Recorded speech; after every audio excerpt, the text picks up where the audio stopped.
All right, so today we're going to kind of look at something Yeah. that we take for granted all the time, Yeah. and that is this idea of what is truth.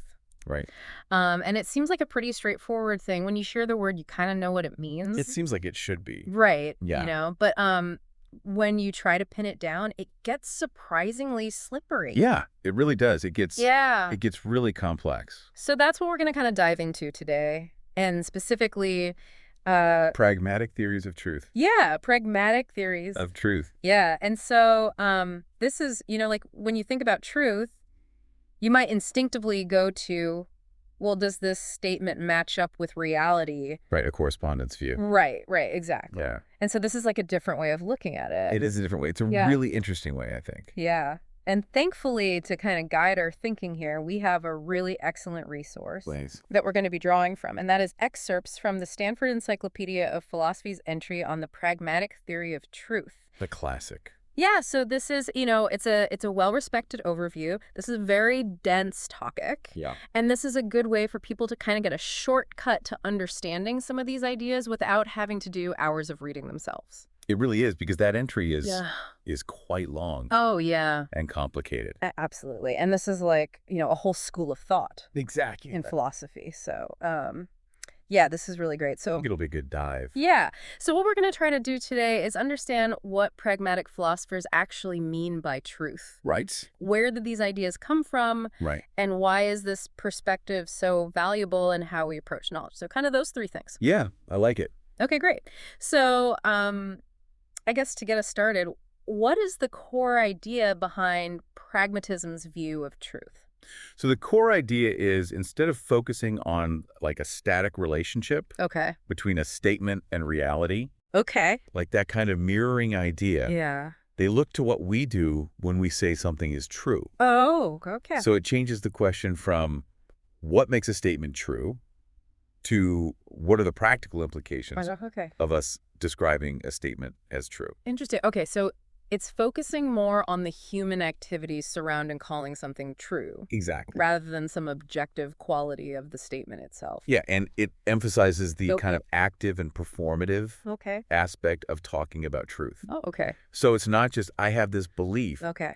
It's that there's actions and inquiries Okay. that are connected to me calling something true. Interesting. Okay, so it's very much like an active process as opposed to a passive. Exactly. Okay. It's less about passive reflection and more about active engagement in the world. I see. Yeah. Yeah. To make sense of the world. Exactly. Okay. And so I guess to kind of give an even clearer contrast here, we have these correspondence theories of truth, which we kind of touched on earlier, which basically say truth is like a statement accurately captures reality. So it's kind of like a photograph. Right, like a mirror. Right. Yeah. Yeah. Whereas pragmatism is more like truth is a useful tool. Exactly. Yeah. In a toolbox. Yeah, and it helps us Okay. solve problems Right. and kind of engage with the world Oh. effectively. Okay. So it's very much like a tool that we use to operate in the world. Exactly. Okay. All right. And this whole way of thinking about truth really comes to us through the work of some key thinkers. And the first one I think we should talk about is C.S. Peirce. C.S. Peirce. Nah. Yeah, he's recognized as the originator of the pragmatic theory of truth. Okay. And it actually grows out of his pragmatic theory of meaning. Okay, so let's unpack that a little bit. What is that all about? So basically, Peirce argued that to understand the meaning of a concept, Okay. you need to consider its practical effects. Okay. So like, what does this concept allow us to do? I see. What are its consequences? Okay. So he has this famous quote where he says, "Consider what effects, which might conceivably have practical bearings, we conceive the object of our conception to have. Okay. Then our conception of these effects is the whole of our conception of the object." Okay, so he's saying like the meaning of a concept is found in what it enables us to do in the world, basically. Exactly. Okay, and so how did he then apply this to truth? What did that look like for him? So for Peirce, the practical significance of calling a belief true is that it's a belief that everyone would ultimately agree on Okay. if they just investigated it long enough. Okay, so at the end of inquiry. At the end of inquiry, exactly. Yeah. He has this other famous quote, "The opinion which is fated to be ultimately agreed to by all who investigate is what we mean by the truth." Okay, so truth is kind of like where inquiry would lead us. Yeah, if we could just inquire long enough, we would all Okay. come to the same Come to the same conclusion, conclusion. and that would be truth. Right. Yeah. Okay. Now I'm curious about this word fated here.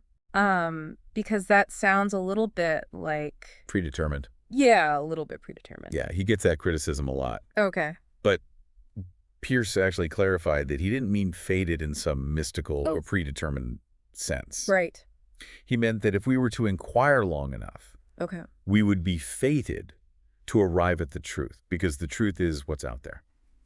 Okay, so it's not like it's predetermined from the start. It's Nah. just like this is where the process would inevitably lead us. Exactly. Yeah, he actually over time refined his language. Okay. And he started to talk about scientific investigation and general consensus. Okay. And he said Okay. he described truth as that concordance of an abstract statement with the ideal limit towards which endless investigation would tend to bring scientific belief. Okay. So he's really focusing on the inquiry. So for him, it's really about rigorous investigation. Exactly. Yeah. Okay. And so it's not necessarily about perfect mirroring of reality now, but it's about kind of this ongoing process of inquiry that would lead us to truth. Exactly. Yeah. And for Pierce, true beliefs are the reliable ones, Okay. the ones that will hold up when faced with future challenges. Okay. So they're dependable. Exactly. Yeah, they're dependable. Okay. And describing a belief as true is like giving it a scientific stamp of approval, I see. like endorsing it as a solid foundation for action. Okay. And so the reason we would call something true is because we can depend on it and Yeah. act on it. Exactly. Okay. And I think this is where it gets really interesting. Yeah. Because Pierce was actually quite skeptical He was. of correspondence theory. He didn't like it very Yeah, much. he didn't think it was very useful. Yeah. And he argued that if you define truth in a way that has no connection to doubt and belief, then you're talking about something that we can't even know exists. Okay. Like, if by truth and falsity you mean something not definable in terms of doubt and belief in any way, then you are talking of entities of whose existence you can know nothing. Okay, so he's saying, like, if it's completely divorced from human experience and inquiry, Right. then it's not something we can really talk about. Exactly. Okay, so he's really grounding truth in human practices. Yes, yeah. Okay. And so a true belief, then, for Pierce is something that is unassailable by doubt. Exactly. It's withstood every challenge, Yeah. every inquiry that we can throw at it. And he even said if we reach a stage where we can no longer improve upon a belief, there's no point in withholding the title true from it. Exactly. So it's basically, it's proven its worth through testing and inquiry. Exactly. Yeah. Okay, so we have Pierce laying out this really interesting groundwork Yeah. for how we should think about truth. And then we have William James, William James. who comes along and he really takes this and popularizes it Right. and kind of makes it more well-known. There really popularizes the pragmatic theory of truth. Okay, so how did James's view differ from Pierce's? So James had this view that truth is a form of satisfaction, Okay. but maybe in a more immediate and personal sense Yeah. than Pierce's end of inquiry. Okay. So he has this quote, ideas become true just insofar as they help us get into satisfactory relation with other parts of our experience. So it's this idea of a satisfactory relation. Right. Okay, and that might sound a little bit subjective. It can sound subjective, Yeah, and that's a point of criticism Yeah. that James gets a lot. yeah, because who's to say what satisfactory even means? Right, exactly. Yeah. Yeah. But James argued that true ideas are like useful tools. Okay. They help us to navigate our experiences effectively. Okay. Any idea upon which we can ride, so to Mm-hmm. speak, is true for just so much, true in so far forth, true instrumentally. Okay, so he calls this the instrumental view of truth. Yes, exactly. Okay. So the idea here is that truth is about what practically helps us to navigate our experiences. It's about what works. Exactly, what works. Okay. For us. For us, Yeah. yeah. Okay, so it's not necessarily about a perfect mirroring of Right. reality. It's about what helps us get stuff done. Exactly. Yeah. Okay, and he even talks about this pragmatic cash value of true beliefs, He does, yeah. which is like this idea of they're useful, they're dependable, you can rely on them. Yeah. And he famously said, You can say of it then either that it is useful because it is true or that it is true because it is useful. Right. Both these phrases mean exactly the same thing. And that's where he gets a lot of criticism. Yeah. A lot of people felt like he was equating truth with utility. Yeah. So if it's useful for you to believe something, And that's true. then it's true. Yeah. And of course, the problem there is that Well, there are plenty of there are plenty of useful falsehoods useful falsehoods. and useless truths. Right. Yeah. So that's a bit of a problem. It is a problem. Yeah. So how did James respond to that? So James tried to address this by saying in the long run and on the whole. Okay. Um, So he's kind of saying that truth isn't just about instant gratification. right. It's kind of like what works for you over time. Yeah, okay, but then that raises the question of like, well, how long is the long run? Yeah. And how do we even determine that? Exactly. Yeah, he doesn't Yeah. really specify that. Yeah, it's a little bit unclear. It is, yeah. Yeah, okay. But beyond this idea of usefulness, how did James actually understand the concept of truth? So he often linked it to the idea of verification. Okay. So being verified is what makes an idea true. Okay, so how did he explain that? So he said, true is the name for whatever idea starts the verification process. Useful is the name for its completed function and experience. Okay.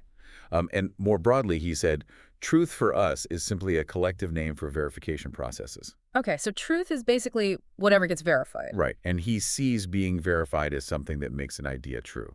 Okay. He has that other famous quote, truth happens to an idea. It becomes true, is made true by events.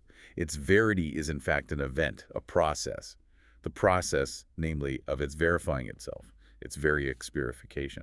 Wow, truth happens. Yeah, It's interesting. it's very dynamic. It's not static. It's very process-oriented. It's very process-oriented. Yeah, I like that. Okay.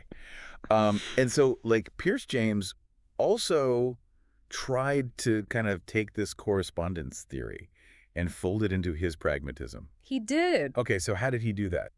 So he said that for a pragmatist agreement with reality means being led towards that reality in a way that ultimately brings satisfaction. Okay, so he's kind of saying, like, look, Yeah. if something corresponds to reality, it should lead us to a better outcome. Yeah. It should lead us to something that's good for us, that works for us. Exactly. Yeah. Okay, so he's trying to sort of connect it back He is. to practical consequences. He is. All right, so we have Pierce with his long-term end of inquiry, Right. James with this more immediate workability and verification. Exactly. And then we come to the third big name in this classical American pragmatism, and that's John Dewey. John Dewey, yes. So how does he fit into all of this? So Dewey is really interesting because unlike Pierce and James, Okay. he doesn't actually focus on the explicit concept of truth that much. Really? Yeah, if you look in the index to his massive book on logic, Okay. the word truth barely appears. Huh. Yeah. And when it does, he refers you to assertability. Assertability. Yeah. Okay, so that's a little bit of a shift in focus here. It is a shift. yeah. Okay, so how did he view truth? So Dewey's view of truth, I think at first glance, it kind of seems like a blend of Pierce and James. Okay. Like Pierce, he emphasized the role of rigorous scientific inquiry. Okay. And like James, he saw truth as the verified result of inquiry Okay. rather than something waiting for us at the end of the road. Okay. And he wrote, from the standpoint of scientific inquiry, truth indicates not just accepted beliefs, but beliefs accepted in virtue of a certain method. To science, truth denotes verified beliefs. So again, we're seeing this emphasis on process. Exactly. It's not just about a static statement. It's about Yeah. how we arrive at it through a process of inquiry. Exactly. Okay. And was he also critical of the correspondence theory? He was. Okay. He was critical of correspondence theories. And what were his criticisms? So he thought, like Pierce and James, that correspondence theories rely on this kind of obscure and unverifiable Okay. relationship between a statement and how things really are. Yeah. And like them, he offered his own pragmatic spin on the idea of correspondence. Okay. He said that correspondence is like how parts of a machine fit together. Okay. So a much more functional agreement Okay. between the statement and reality. I see. So it's not about like a perfect picture No. of reality, but it's about like It's about how things work together. just work together. Yeah. Yeah. Okay.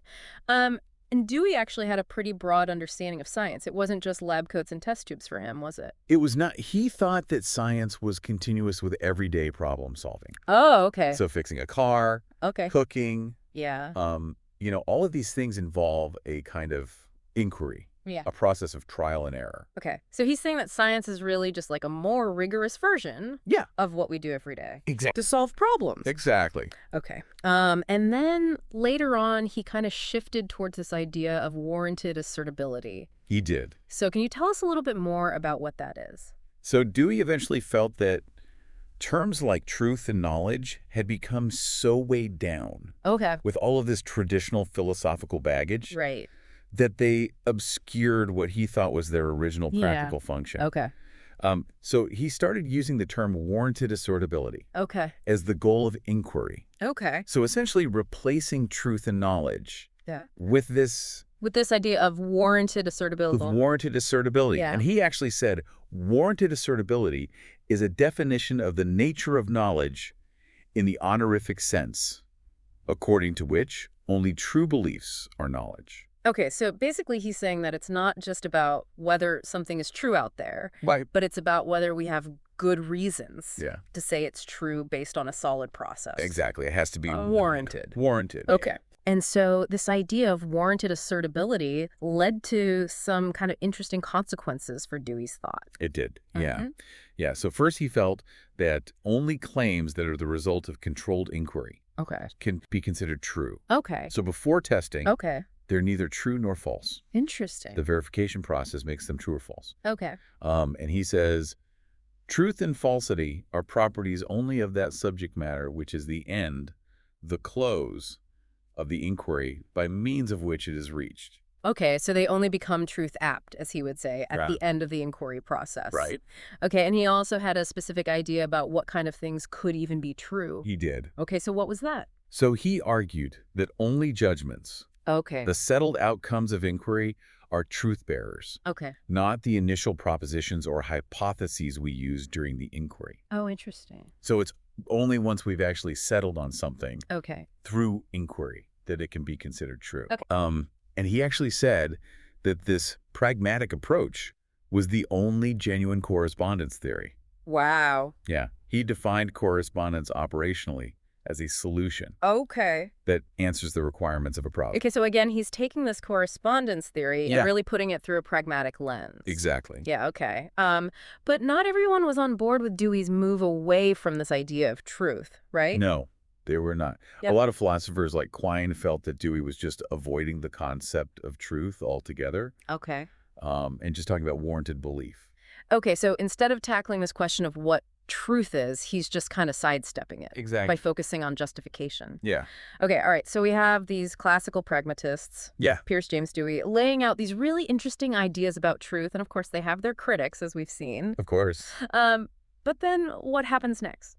So pragmatic theories of truth saw a resurgence in the late 20th century, Okay. which we called neo-pragmatism. Okay, neo-pragmatism. Yeah. And what was kind of driving that resurgence? So a lot of it stemmed from a continued dissatisfaction Okay. with correspondence theories Okay. and the underlying metaphysical frameworks that supported them. Okay, and when we say metaphysical frameworks, can you just give us a quick definition of what we mean by that?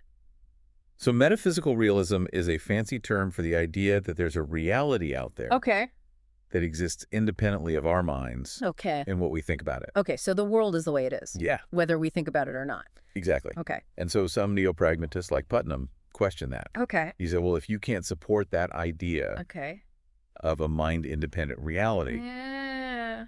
that our propositions correspond to, Yeah. that weakens correspondence theories. Right. If you can't even establish that there is this objective reality, Right, then how can you say that our statements correspond to it? exactly. Yeah. Okay, and then there were other neo-pragmatists who were concerned with representationalism. Can you tell us a little bit about what that is? So representationalism is this idea that our minds are like mirrors Okay. that perfectly Yeah. reflect objective reality. Okay, so there's a one-to-one correspondence Mhm. between how we think Yeah, and how the world is. exactly. Okay. And a lot of neo-pragmatists like Rorty rejected that. Okay, so they're saying, like, look, maybe our minds don't work that way. Mhm. Maybe it's not just this perfect mirroring. Exactly. Okay. So neo-pragmatism was kind of trying to come up with a new way to think about truth, They were. given these problems with the traditional correspondence theories. Yeah, and they took a couple of different approaches. Okay, so tell us about some of those different approaches. So Rorty, for example, leaned towards a more radical view of truth Okay. that some people might even consider relativist, Okay. where truth is more about social agreement. Oh, okay. So he said truth is what our peers will, ceteris paribus, let us get away with saying. So basically, if everyone agrees with you, then it's true. It's true. And he even called truth an expression of commendation. Okay, so it's like we're just giving our stamp of approval Right. to something when we call it true. Exactly. Okay. Um, and so, of course, this view is not without its problems. Of course not. Yeah. Yeah, it gets criticized a lot. And what are some of those criticisms? So the biggest one is that he's conflating truth with justification Okay. or with mere social acceptability. Yeah. So if your community agrees with your claim, Yeah. then it's true. Then it's true even if it might not actually match up with reality. Right. Yeah. Okay, and so Rorty seemed to actually agree with this. He did. Okay. He had this minimalist view of truth. Yeah, okay. He didn't think truth was this big, important concept. Okay. He thought it was much more simple Okay. than all of that. Then a lot of philosophers made it out to be. Exactly. Okay, and then on the other end of the spectrum, we had Putnam, Right. who wanted to kind of preserve this idea of objectivity. He wanted to hold on to objectivity. Okay. So how did he try to do that? So Putnam tried to maintain objectivity while rejecting metaphysical realism. Okay. And he framed truth in terms of warrantedly assertable under ideal conditions. Okay. And he stressed that truth isn't entirely independent Okay. of justification. Okay, so it has echoes of Pierce's end of inquiry. It does. Yes. Yeah. Okay, so he's kind of saying that we can get to an objective truth Yeah. through a process of inquiry, but it's not about just what's immediately true for us. Right. It's not subjective. Yeah. But it's also not. But it's not this God's eye view. Exactly. Yeah, okay. Yeah. So he developed this idea of internal realism. Okay. Internal realism, and what's that all about? So internal realism is this idea that the question of what the world consists of only makes sense within a theory or a description. Okay. So it's internal to our ways of understanding the world. Okay, so we can't really talk about truth Right. as separate from For how we think about the world. how we think about it. Okay. And so what were some of the problems with internal realism? So the problem is that we're talking about ideal conditions. Okay. And it's like, how do we even know what those are Yeah. without stepping outside About stepping outside of Yeah. our own of our own framework? frameworks. Yeah, okay. Yeah, and Putnam recognized this. Okay. And later on, he moved to what he called natural realism. Okay, natural realism. And what was that all about? So natural realism is a kind of a reconciliation with the correspondence theory, Okay. at least for empirical statements. Okay. He started saying things like, true empirical statements correspond to states of affairs that actually obtain litter. Okay, so he's kind of saying that for certain kinds of statements, Yeah. we can talk about correspondence. We can. Okay, but not for everything. Not for everything, no. Okay. All right, so neo-pragmatism was kind of a mixed bag. Yeah, Some people pushing towards social agreement, right. some people trying to find a way to balance pragmatic ideas. Yeah. With this idea of objective truth. Exactly. Okay, and so what came after that? So after that, we have more recent developments in pragmatic theories of truth that are sometimes called new pragmatism. New pragmatism. Okay, and what's the main focus here? So new pragmatism focuses on truth as a norm of inquiry and assertion. Okay. And it's a little bit different than both classical and neo-pragmatic accounts. Okay. Yeah. So how is it different? So these theories tend to steer clear of relativism. Okay. They don't define truth in terms of things like warranted assertability. Okay. And they're also skeptical of correspondence theories. Okay, so what are they doing then? So they're looking at the role that truth plays in our discussions and investigations. Okay. So they're not so focused on designing truth Yeah. as they are on what truth does. What it does. Okay. Yeah. And so what does it do? So truth is essential Okay. for having genuine discussions, for making genuine claims. Okay. It provides what one philosopher calls convenient friction. Convenient friction. Yeah. Okay. What does that mean? So it makes our opinions actually engage with each other. Okay. And it's connected to inquiry and reasons and evidence. So if we didn't have truth as a kind of regulating ideal, Right. our conversations would just be a bunch of unrelated opinions. Exactly. Oh, It'd just be people spouting off whatever. Right. Yeah. Yeah. Okay. And this norm of truth also kind of sets expectations for speakers. It does. Okay. Yeah. So how does it do that? So when you assert something as true, Okay. you're taking on an obligation. Okay. to have reasons Okay. to be able to back it up. Okay. So without this norm of truth, Okay. we could only hold people accountable for sincerity. Okay, so do they believe what they're saying? Right. Okay. Or for having some personal justification. Okay. But the norm of truth allows for genuine disagreement, Okay. where conflicting claims actually need to be addressed and resolved. So it raises the stakes of the conversation. Exactly. Yeah. Yeah. Okay, so it's not just about defining what truth is, but what truth does. Right. Okay, and so is this kind of like a pragmatic elucidation of truth? It is. It's more of a pragmatic elucidation than a strict definition. Okay, and how would we sum that up? So basically, to say that a belief is true is shorthand for saying that it gets things right, Mm-hmm. and it would stand up to reasons and evidence if we were to continue inquiring. Okay, so it would survive scrutiny. Exactly. Yeah, okay. So we've covered a lot of ground here. We have. And I'm wondering, are there any common threads that kind of tie all of these pragmatic theories of truth together? There are a couple, yeah. Okay. So one is that they all focus on the practical function of truth.